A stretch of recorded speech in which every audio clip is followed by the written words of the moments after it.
Bonjour à tous, bienvenue sur un nouvel épisode des Tech Talk Series Beyond Trust. Donc on organise chaque semaine, alors petit changement cette semaine, hein, on n'est pas mercredi 11h30, on est bien jeudi à 14h. Petit décalage de mon fait, donc rien d'anormal, mais le rendez-vous bimensuel va rester au mercredi. C'est juste une exception qui est faite sur cette session-là. Comme d'habitude, un agenda qui va s'organiser sur une trentaine de minutes grosso modo. Et le sujet du jour qui va nous intéresser, comme je vous l'avais annoncé la semaine passée, ça va être des modules du produit Password Safe. Alors c'est un produit dont on n'a pas encore eu l'occasion de discuter pendant ces Tech Talk Series, parce qu'il est vrai que c'est pas le produit qu'on distribue, qu'on revend le plus. Ça reste un produit qui est quand même assez complexe, en tout du moins qui nécessite une certaine maturité dans la gestion des secrets, dans la gestion des credentials, dans la gestion des rotations. Donc c'est un super coffre-fort, hein, Passport Safe. Mais c'est pas l'objectif du jour. L'objectif du jour, ça va être de parler de deux modules qui font partie, alors on va voir dans quelle mesure, qui font partie du produit lui-même, hein, c'est-à-dire qu'on ne peut utiliser le module Secret Safe ou le module Workforce Password qu'à partir du moment où on a Password Safe. On verra dans quelle mesure. Donc c'est une extension, c'est des modules additionnels si on veut du produit Password Safe, mais c'est des modules qui peuvent faire rentrer le client dans le produit Password Safe de manière très facile. Parce que pour le coup, c'est des modules extrêmement faciles à comprendre, extrêmement faciles à implémenter, extrêmement faciles à licencier, même je dirais, d'un point de vue tarifaire ou financier. Donc, c'est une belle porte d'entrée.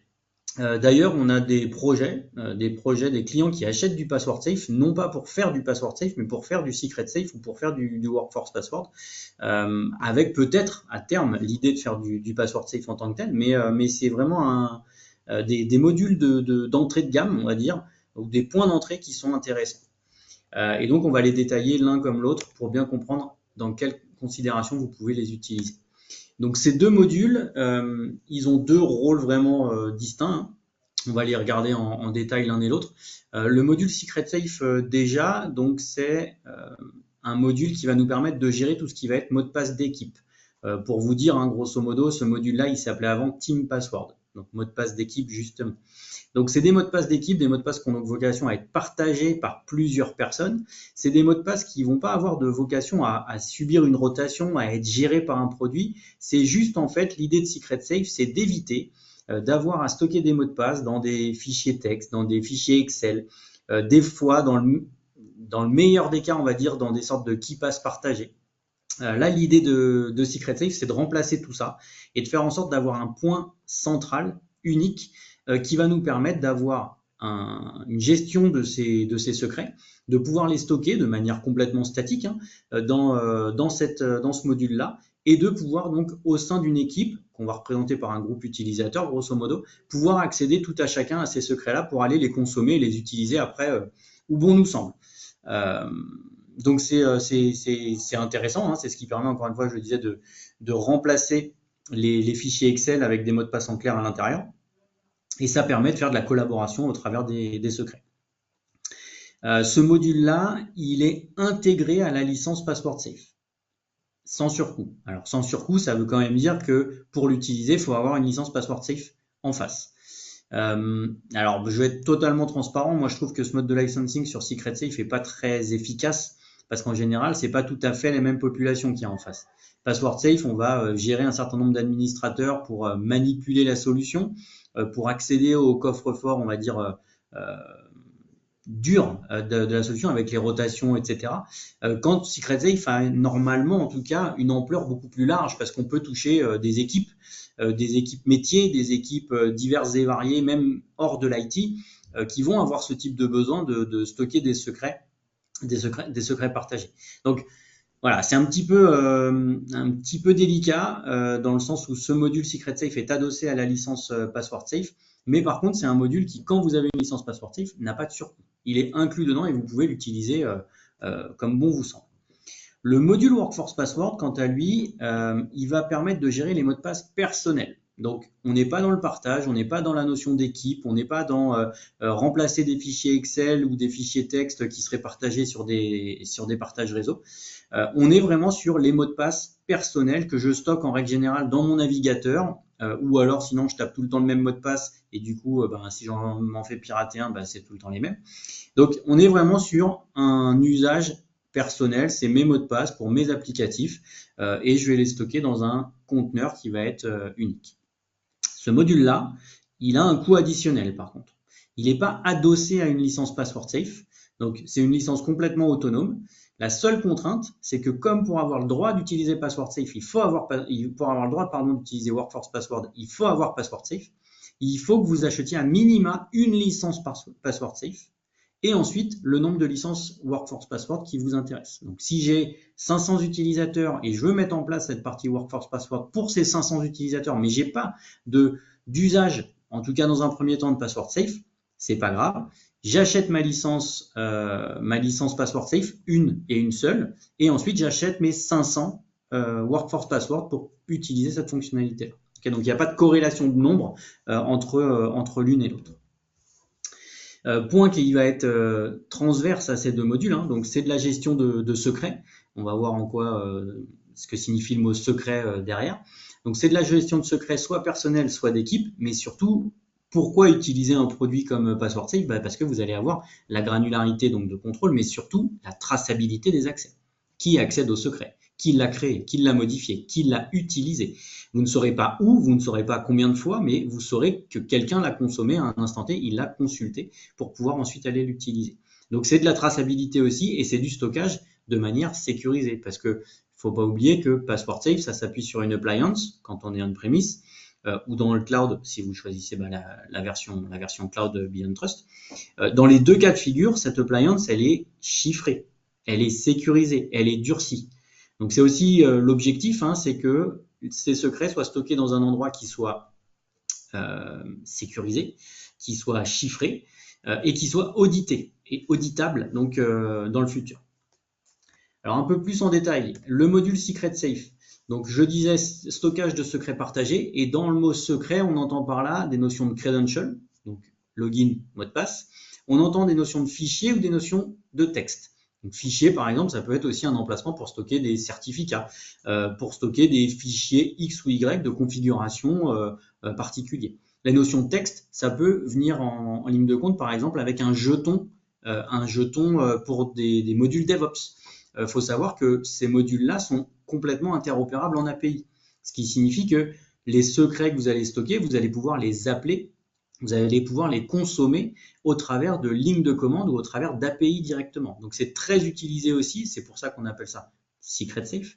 C'est pour la consommation de secrets dans le monde du DevOps, par exemple. Ça peut être un des cas d'usage. L'intérieur de ce stockage partagé de secrets, il va pouvoir être organisé en répertoire. Mais attention, c'est que les permissions se positionnent exclusivement à la racine. On n'a pas de sous-groupe. On ne peut pas dire globalement à la racine, c'est pour tout le groupe, et en dessous, c'est que pour tel ou tel user. Okay, du moment où j'accède à la racine, c'est-à-dire si je fais partie du groupe auquel est associé Secret Safe, je vois ce répertoire racine, ce conteneur, ce stockage de secrets racine, et derrière, je vois tous les secrets, je vois tous les répertoires. Je n'ai pas de granularité sous-jacente à ma racine. C'est certainement des choses qui vont arriver dans la roadmap, c'est indiqué, mais à ce jour, en tout cas, on en est là. Secret Safe, c'est une fonctionnalité, donc il faut l'activer groupe par groupe, en fonction des groupes auxquels on veut donner un conteneur partagé. J'ai un groupe, par exemple, marketing, qui accède à tout un tas de portails fournisseurs et autres. Ils ont qu'un seul compte d'accès sur ces portails.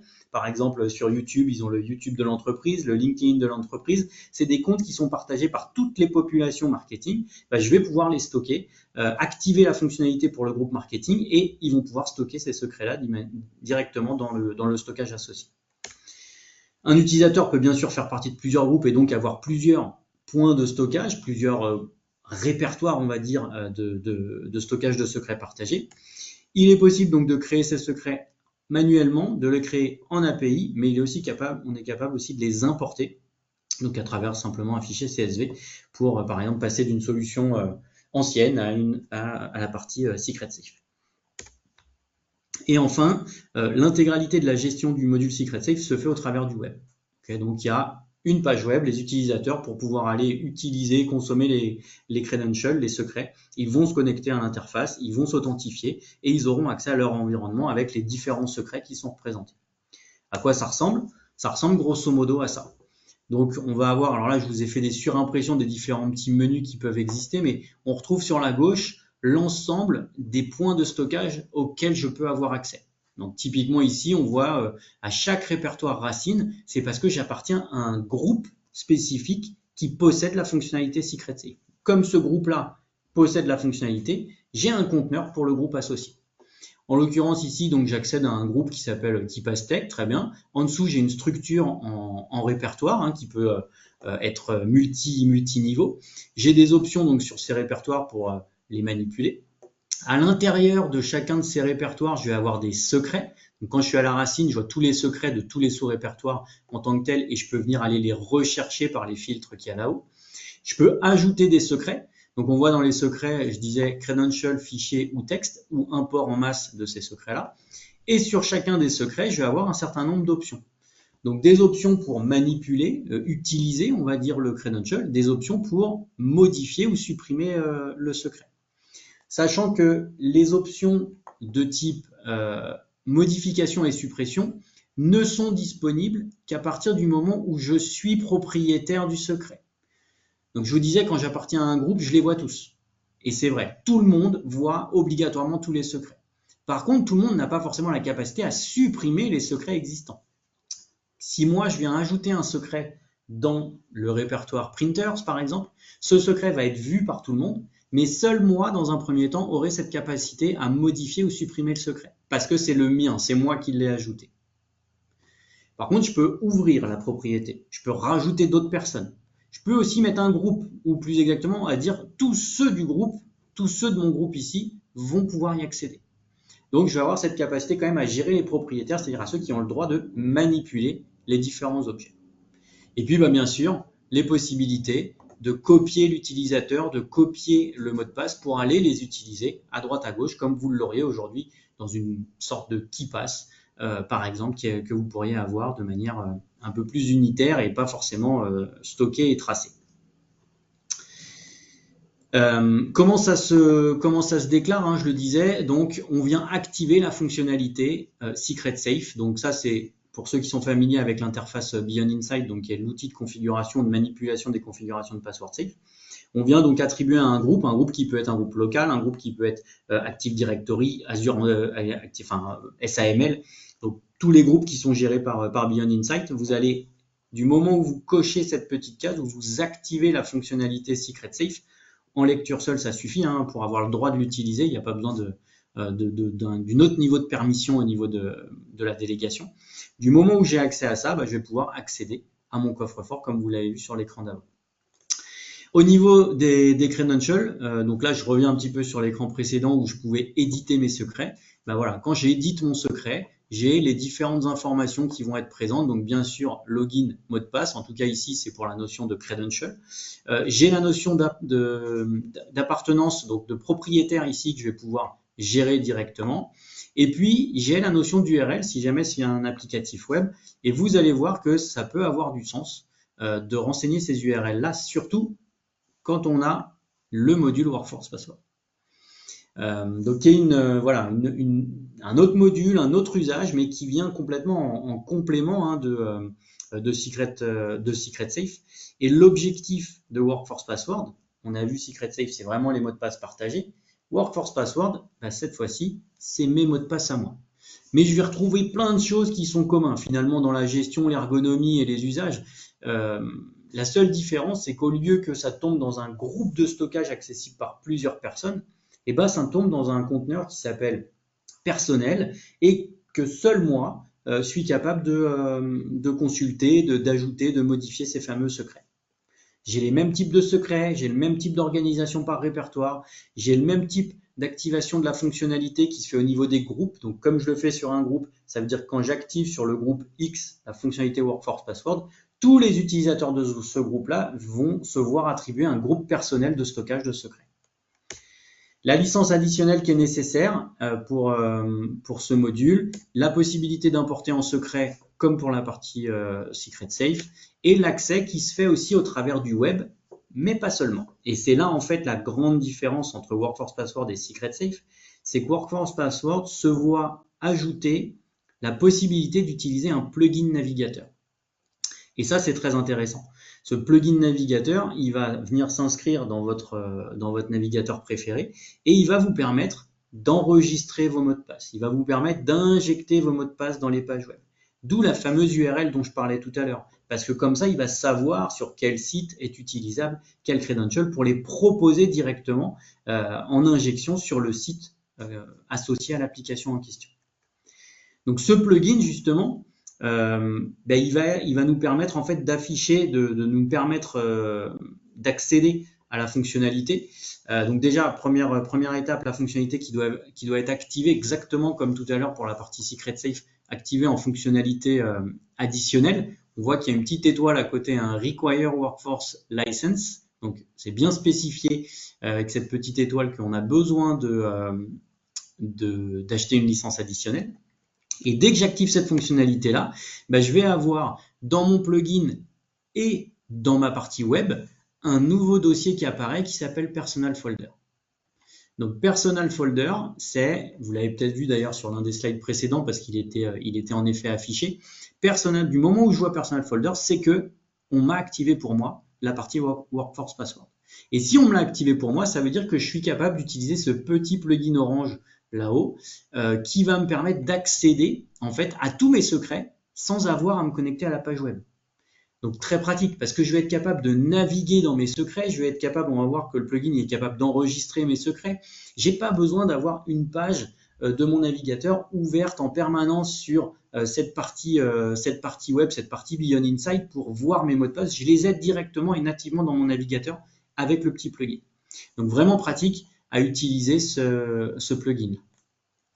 Comment ça se positionne? Typiquement là c'est un extrait d'une page web qui demande un credential. Si jamais j'ai mon petit plugin qui est donc activé et connecté, je vais avoir cette petite icône qui va se présenter dans les champs détectés pour enregistrer les credentials. Et en cliquant dessus, je vais pouvoir directement, si j'en ai pas bien évidemment, créer des informations d'authentification. Donc, je vais directement pouvoir le faire en cliquant sur le petit bouton. Si jamais je saisis des credentials et que je me signe, j'ai aussi un pop-up de détection et qui va me proposer d'auto-enregistrer mes informations d'authentification.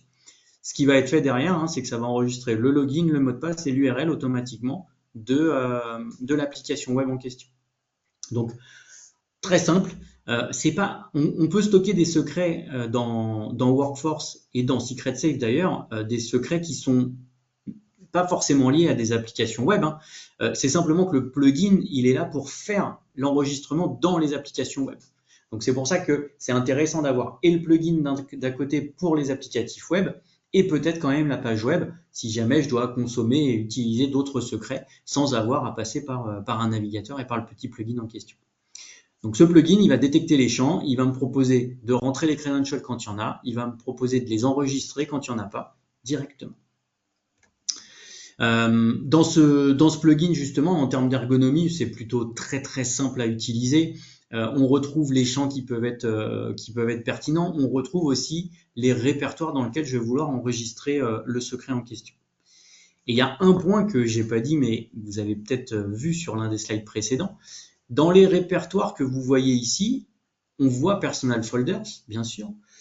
On voit aussi tous les répertoires auxquels on a accès au travers de Secret Safe. C'est-à-dire que Workforce Password et le plugin en l'occurrence, il n'est pas limité à Workforce Password. Il ne va pas me proposer que mes mots de passe personnels. Si pour accéder, je le disais tout à l'heure par exemple, au LinkedIn d'entreprise, je suis dans l'équipe marketing, je dois accéder au site LinkedIn de l'entreprise, et ce compte LinkedIn, il est dans un conteneur Secret Safe, mon plugin va être capable de me le proposer. Mon plugin va être capable de le lire, de l'injecter, de l'enregistrer si je ne l'avais pas déjà fait, et dans le répertoire que je souhaite. Donc, ce plugin-là, qui vient avec la licence Workforce Password, finalement, il vient aussi englober et absorber la fonctionnalité Secret Safe. C'est-à-dire qu'avec ces deux modules, vous avez vraiment une gestion des secrets, aussi bien d'équipe que personnel. Et donc dans l'affichage, on va ensuite naviguer, on va retrouver les informations qui sont disponibles, on va toujours retrouver nos informations de copier le nom d'utilisateur, copier le mot de passe, si on veut aller les utiliser ailleurs, pour pouvoir directement consommer tout ça. Donc vraiment une interface qui est simple, hein, qui est simple en tant que telle à utiliser et qui nous permet de consommer du secret partagé, de consommer du secret personnel de manière extrêmement ergonomique, je dirais extrêmement efficace, soit au travers d'un navigateur avec différentes structures d'un point de vue répertoire, soit au travers du petit plugin qui va me permettre d'accéder à l'ensemble des secrets qui me sont éligibles. Donc c'est un point qui va être intéressant. Je vais vous montrer un petit peu à quoi ça ressemble. Je suis en train de me connecter. Ça arrive. J'en profite avant que ça se connecte, hop, pour, pareil, vous rappeler les différents rendez-vous des Tech Talks. Donc le prochain, ça revient à un horaire traditionnel le mercredi à 11h30 et on parlera du produit Privilege Management pour le Just-in-Time Access, nouvelle fonctionnalité qui est sortie récemment. Mais je reviendrai sur ce slide dans quelques minutes. Sur la partie donc démonstration, donc je me connecte sur mon interface Beyond Insight. Ce Beyond Insight, il me permet de m'apporter les fonctionnalités qui sont liées à mes permissions, à mes accréditations. Là, en l'occurrence, le compte utilisateur en question, il a des accréditations et dans Password Safe et dans Secret Safe, mais dans le cas qui nous intéresse ici, on va parler que de Secret Safe. Et dans Secret Safe, quand je vais y accéder, vous allez voir que je vais avoir accès à mon dossier personnel ici, qui correspond à ma licence Workforce Password qui est associée, et je vais avoir accès à un élément partagé qui est cet aspect purement Secret Safe, parce que j'appartiens à ce groupe-là, j'accède, et que Secret Safe est activé pour ce groupe-là, alors j'accède à la fonctionnalité. Ce groupe, il va me permettre d'avoir des sous-groupes, des sous-répertoires, il va me permettre d'avoir différentes structures sur les éléments ici. Je vais avoir la possibilité d'ajouter des répertoires si je le souhaite, donc en répertoire ou sous-répertoire, on voit que je peux avoir différentes choses comme ça qui sont positionnées. Dans chacun des éléments, je vais avoir la possibilité de manipuler les secrets, donc en fonction des propriétaires, je le disais, je vais avoir plus ou moins d'options qui me sont disponibles ici. Je vais pouvoir rajouter mes différents secrets ici. Vous apercevez d'ailleurs que l'interface, elle est multilingue. Mes slides étaient en anglais, mais ici, je suis bien sur un produit qui est multilingue, donc on peut même le proposer à des utilisateurs non IT, je le disais, sur cet élément-là. Et donc ça, c'est ma consommation et mon usage du module Secret Safe de manière partagée.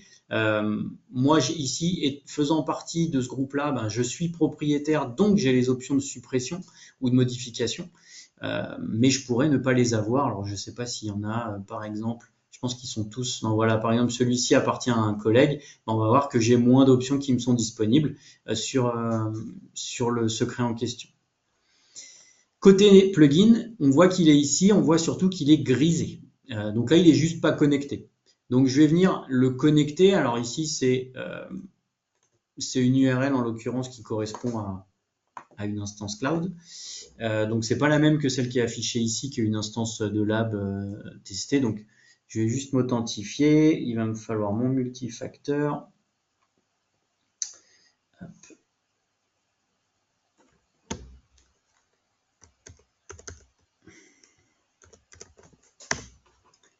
Ça devrait être ça.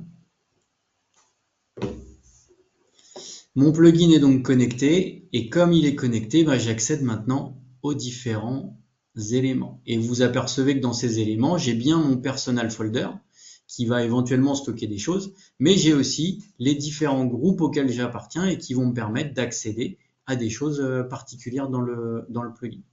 Alors, en général, dans le plugin, on n'y accède pas vraiment on vient pas chercher les credentials là-dedans, on le laisse plutôt travailler tout seul, c'est-à-dire que si je vais sur une interface particulière, bah, le plugin étant connecté, il va me proposer ici d'aller justement, donc je disais, créer mes informations de connexion si je le souhaite.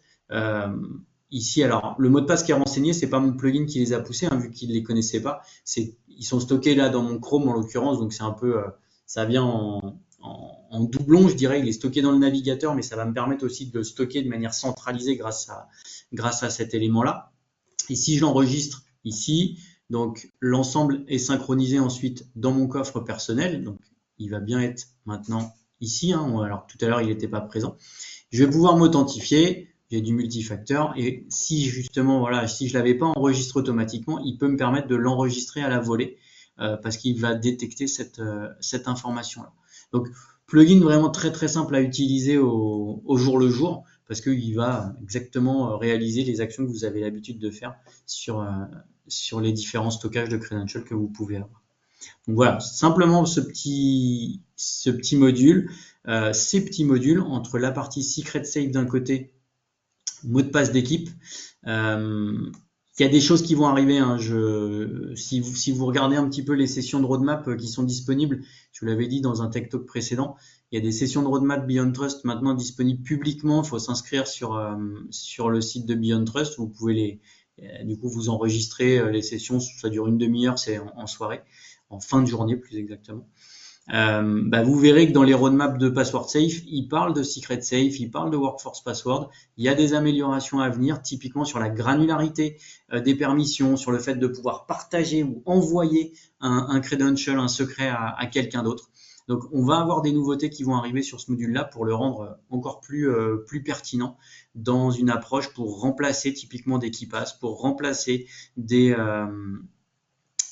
fichiers Excel dans tout ça.